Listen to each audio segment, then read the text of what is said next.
Hello guys, how are you? So nagluto pala ako ng baked chicken with baby potato. Ayan siya. So as usual, ang ingredients nito is rosemary, salt and pepper lang. Tapos binake ko sa air fryer ng 20 minutes. At ayan na siya. Tikman natin. Sarap. Tingin ko pa lang masarap. Ang sarap. Yung chicken juicy pa.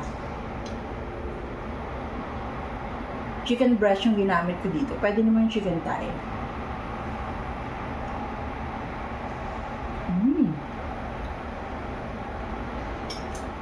So good.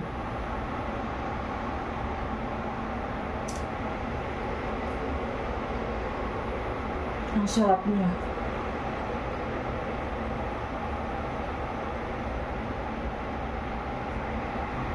Ito, early dinner ko na to.